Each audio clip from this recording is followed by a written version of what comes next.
अरे अरे आइए मिसेस। आशा जी आइए। चलो चलो, कन्यादान का मुहूर्त हो रहा है। वही कन्यादान क्या होता है? मैं भी आती हूँ। बताइए ना। कन्यादान का मतलब अपनी बेटी का दान। पर कोई अपनी बेटी का दान क्यों करता है? क्योंकि पिता अपनी बेटी को उसके होने वाले पति को सौंप देता है। और फिर लड़की को मिलता है उसके पति का नाम। ठीक है, तो पहले पिता का नाम, बाद में पति का नाम। तो उसका खुद का नाम वो कहाँ जाता है? ला ला ला ला ला ला। आप सभी का स्वागत है नागपुर इन्फो में। फ्रेंड्स, एक नया शो आ रहा है स्टार प्लस पे जिसका नाम है नामकरण, और उन्हीं के स्टार कास्ट और जो लीड एक्टर है वो है हमारे साथ मिस रीमा जी। तो आइए बात करते हैं और जानते हैं सीरियल के बारे में कि सीरियल कैसा है। Hello ma'am, welcome. Thank you.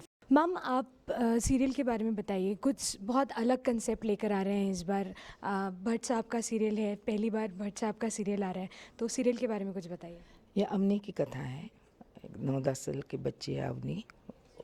उसके दिमाग में जो जो सवाल आते हैं उसकी फैमिली के बारे में, जहाँ वो चाहती है कि मेरे पापा हर वक्त मेरे साथ रहे, जो आम बच्चों को चाहिए होता है, तो उसकी वो नॉर्मल फैमिली नहीं है क्योंकि उसके डैडी उसके साथ नहीं रहते हैं।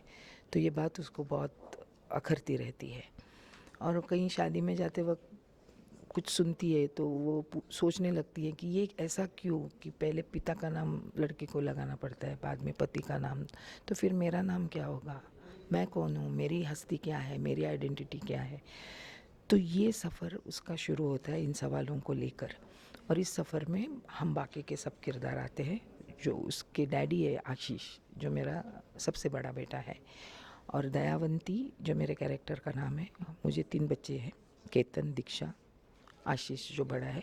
अब दयावंती और आशीष में बहुत ही स्पेशल बॉन्ड बना है, क्योंकि एक होता है ना जो सबसे बड़ा होता है वो माँ बाप के साथ ज़्यादा रहता है, तो माँ बाप के अच्छे बुरे दिन का भी वो एक विटनेस होता है, साक्षीदार होता है।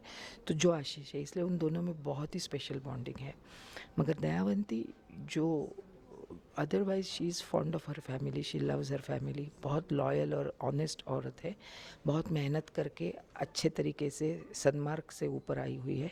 तो उसके कुछ अपने उसूल है, तो वो उसूलों पे कॉम्प्रोमाइज़ करना नहीं चाहती, और आगे जाके आशीष और दयावंती में एक प्रकार का बनाव होता है, एक उसूलों को लेकर, मुद्दों को लेकर डिफरेंस ऑफ ओपिनियंस क्रिएट होते हैं।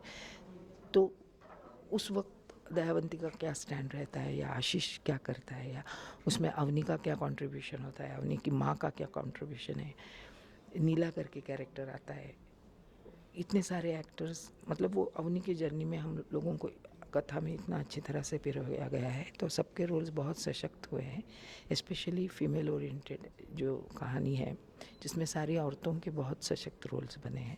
तो उसमें से मेरा भी किरदार है, जो कभी कभी दर्शकों को लगेगा कि अरे ये नेगेटिविटी की तरफ जा रही है, तो वो जा रही है क्योंकि हालात वैसे हैं। तो इस किस्म की कहानी है ये। मैम, जैसे कि एपिसोड शुरू हो गए हैं और फर्स्ट एपिसोड में दिखाया गया कि आप दवाई नहीं लेती हैं, you are very fond of घर के नुस्खे, एंड उसी के बाद सडनली दिखाया गया कि you are driving car and you are working on laptops.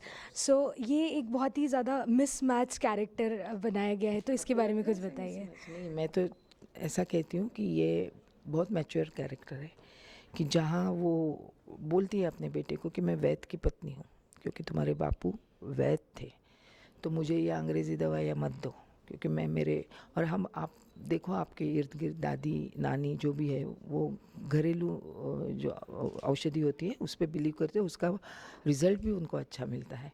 मगर जहाँ मॉडर्न है कि अगर दयावंती को मालूम है कि अगर मुझे 11 बजे पहुँचना है और मेरा ड्राइवर नहीं आया है तो मुझे गाड़ी चलानी है, तो ये उसने बहुत खूबी से सीख लिया है। आज लैपटॉप के बगैर नहीं काम चलता, it's a part and parcel of your life, तो वो सीखी है। तो एक तरफ वो बहुत मॉडर्न ख्यालों की है, मगर जहाँ पे उसूल है जिससे वो बनी है वहाँ पे वो कॉम्प्रोमाइज़ नहीं करती। तो ये बहुत ही अच्छा खूबसूरत संगम मुझे लगता है कि एक तरफ मॉडर्निज़म भी समझ रही है, एक्सेप्ट कर रही है, और ख़ुद की ज़मीन की जो जड़ें है उसकी, उसको भी वो नहीं छोड़ रही है। मैम, आगे जब सीरियल और आगे बढ़ेगी और आप थोड़े से एक ग्रे शेड में जाएंगे, तो आपको नहीं लगता कि आपका जो कैरेक्टर है, जो आप हमेशा से एक पॉजिटिव कैरेक्टर निभाते आए हैं हर बार, तो थोड़ा फ़र्क आएगा ऑडियंस से या रिस्पॉन्स से? आने दो क्योंकि मुझे ऐसा कैरेक्टर पहली बार करने को मिल रहा है, तो इसीलिए मुझे एक चुनौती है, वो अपने आप में चैलेंज है। और मुझे यही खूबसूरत इसीलिए ये सीरियल अच्छा लगे कि सब के सब नेचुरल ह्यूमन बींग्स हैं।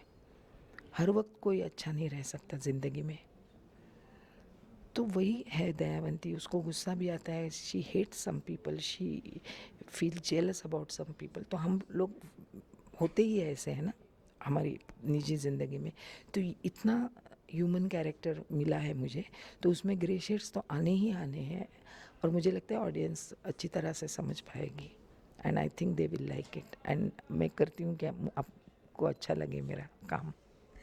मैम, आप नागपुर में आए हैं और नागपुर के लोगों के लिए हम बताया जाता है कि नागपुर के लोग खट्टे मीठे होते हैं संतरे की तरह, तो आप नागपुर के लोगों को, खट्टे मीठे लोगों को क्या बोलना चाहेंगे आपकी तरफ से? नागपुर की संतरे की बर्फ़ी बहुत प्यारी होती है, मीठी होती है, तो मुझे नागपुर के लोग हमेशा वैसे लगते हैं, इसीलिए I keep coming again and again.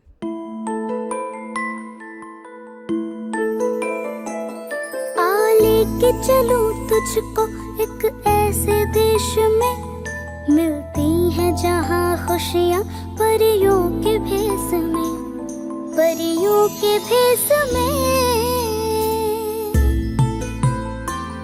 मैं आसमां को खिड़कियों से घर में लाई हूँ, सपनों में रंग मन के यूं ही भरती आई हूँ।